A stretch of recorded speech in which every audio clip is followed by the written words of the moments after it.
From the News Channel 5 network, this is Pharmacist on Call.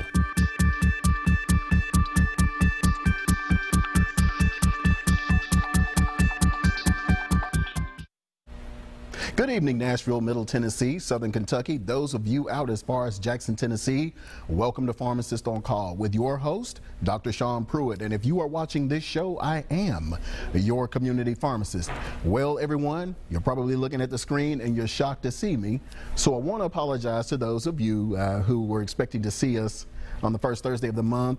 As it were, we still had trial coverage going on from the Vanderbilt situation, so we kind of got bumped. So I want to apologize. Some of you came by the store and let your opinions be known, and of course gave us a call. So I want to apologize. Situation beyond our control. But today we're going to have a surprise Tuesday Pharmacist on Call airing. Wanted to thank all of you for watching the show, first of all, and we're going to get into some condolences first, as we always do. Wanted to send out condolences to the family of Douglas Gibson. His wife stopped by and let me know about his sudden passing. Also to the husband and family of Miss Tiwani Williams, longtime friend of the store. Really going to miss her. And then I want to send out condolences to my family, the Pruitts, on the loss of my cousin, William Howard Pruitt. But for those of you who live in South Nashville, you may know him as Bubba Pruitt. He's probably the mayor of South Nashville. He was so popular there. So wanted to send a shout out to the family on his behalf. Wanted to send some shout outs to the Tennessee Pharmacists Association, who had their convention here back in February. So the executive director, Micah Cost, who's doing a pretty good job there, and the executive director emeritus, who is Dr. Bettina Black, who has served the cause of pharmacy for many, many years, and she's now taking a seat back, and Micah's kind of running the show. Also wanted to send a shout out to, as many of you know, I love to frequent Bob Evans on the weekends. So Ken and Yvonne there at Bob Evans, right there in Donaldson by the Opry Mills Mall, wanted to send you all a shout out for making some pretty good food. I wanted to have the opportunity to sponsor the Sister Strut 5K, which is basically a run/walk in support of breast cancer survivors. So I had an opportunity to meet a number of people there. So I want to send a shout out to the Sisters organization. I had a great time, and gosh, there were several thousand women out there walking and doing their thing on behalf of breast cancer survivors and those who have lost their battle as well. I also want to send a shout out to my alma mater, Tennessee State University, who had their 5K run this weekend. I also sponsored that as well. So I want to send a big shout out to Darnell Crawley, the rest of the alumni, Charlotte Lowry, who coordinated an excellent race. So look forward to participating with that for many years. We'll hold off on the shout outs for a second because this show was about you. So we've got a call already on line one. Caller, line one, Audrey, welcome to Pharmacist on Call. How may we help you? Yes, sir. I have a question. I am calling because my husband, he has high blood pressure and he has diabetes. Yes, ma'am. And it seems like possibly he's 68 years old, and we're having some issues as far as blood flow in the proper areas so we can have intercourse. Yes, ma'am. Now, we were watching your show a few weeks back, and you had mentioned something about beta blockers, I believe, that is in the diabetic medicine for high blood pressure medication. Yes, ma'am. Correct? Yes, ma'am. Okay. Is there anything that you can recommend? Because I talked to his doctor about it, and she didn't really have many answers for us except for him to take this medication as prescribed. So, do you have any recommendations? Well, first, just a little background there. Not only do some of the medications cause the issue with erectile dysfunction, but diabetes in and of itself, because it changes the sensitivity of the nerves. What I recommend is L-arginine, which is an amino acid. It's something that we possess, or our bodies make naturally. We're just kind of low on it. So I recommend most men take about 1,000 milligrams just daily, just as a routine. It also helps to lower the blood pressure.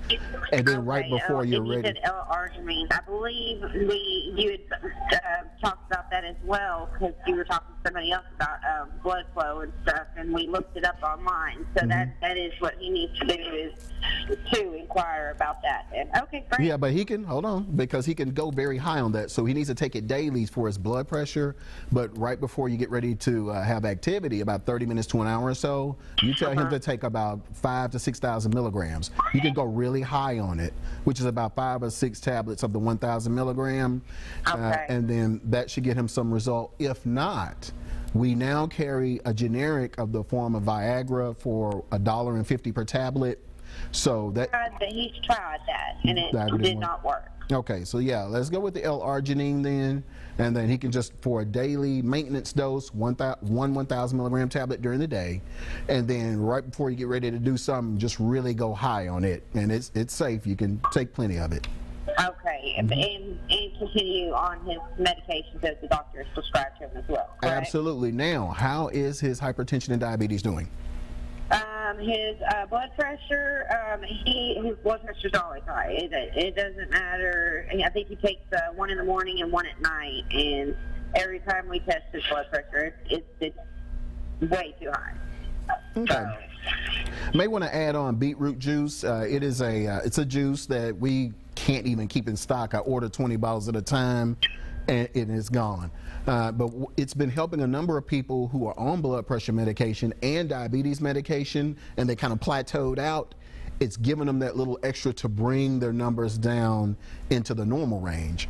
So if you're near the store, I don't have any right now. I should have some in Thursday.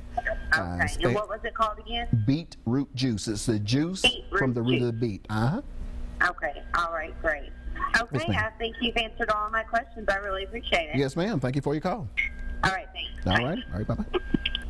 All right, looks like we've got another caller. Line 2, Nancy. Welcome to Pharmacist on Call. How may we help you? Thank you for taking my call. I have a couple questions here. Yes, ma'am. About the water. If someone tells you, is purified water the same as the alkaline water? No, ma'am. Purified may mean it is probably boiled or filtered to some extent, but they don't change the alkalinity, which is the pH of the water. So purified water can still be in the acidic range of 6, 6.5, or even lower. Alkaline water means that the pH is 8.5 and above. Okay, can I drink as much as purified water as I want per day? Purified water? I'm sorry, the alkaline water. Alkaline water. Now, it depends. Some health conditions, like those of you who may be on fluid restriction because of congestive heart failure or kidney disease, then you need to maintain the fluid restriction that your doctor put you on. You just need to replace that fluid, those Pepsis and Cokes. Yeah, I'm just drinking it for, like you said, for gout and acid reflux and stuff like that. Yeah, so for a normal person, what I recommend is you drink, for every ½ pound of body weight, you drink 1 ounce, which would be 30 mLs. Okay. So if I'm a 100-pound guy, I need to be drinking 50 ounces. So 50 times 30, 1,500 mLs, which is a 1.5 liter, which is probably about maybe a third of a gallon or so. Okay. Yeah, so you can drink, but just make sure you're splitting it up. And then for those of you, I sometimes neglect to let you all know about this, but with your medication and during mealtime, you need a separate pH level, which is 7.0. Okay. Yeah, and what that does is it's not as strong as our alkaline water, because at this point you do need your stomach acid to break down your medication, and you need it to break down your food. So with food and medicine, make sure that you get a pH of 7.0. So that allows you to maintain some digestive ability, but with the 9.5, it's going to wipe it out.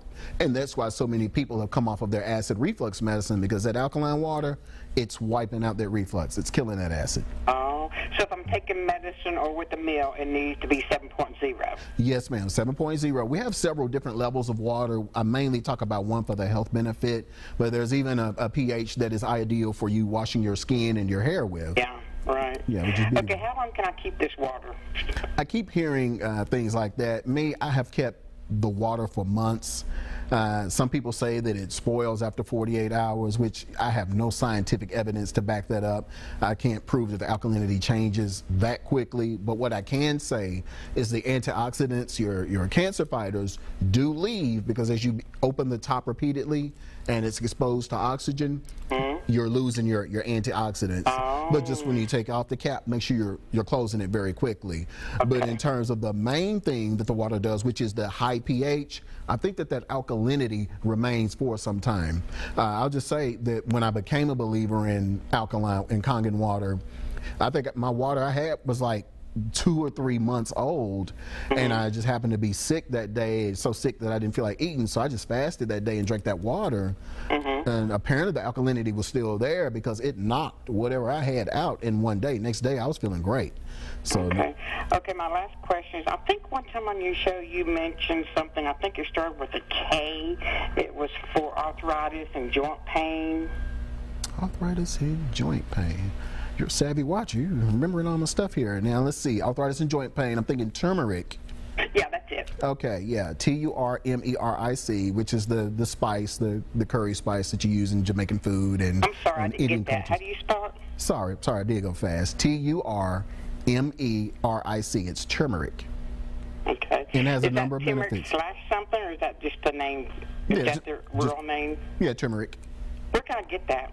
Curcumin, you can get it at Pruitt's Discount Pharmacy in capsule form, or you could probably go to like maybe an international store and get it in actual powder form. I do have some patients that prefer it in powder form. If I do the pill, how many milligrams a day? You can do 450 milligram tablet, maybe 2, once or twice a day, depending on your needs. There's a lady that calls into the show regularly, and she swears by it. In fact, if you're watching, call in tonight, and you can just give us the dose that you're taking. But generally, one 450 milligram capsule twice a day, or 2 450 milligram capsules once a day.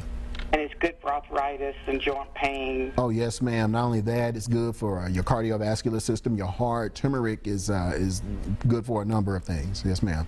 But it does have a strong anti-inflammatory effect. Oh, okay. Thank you for taking my call, and you have a good evening. Yes, ma'am. You too. Bye-bye. All right, bye-bye. All right, everyone. We are up on our first break. Stay right there. Call in with those questions.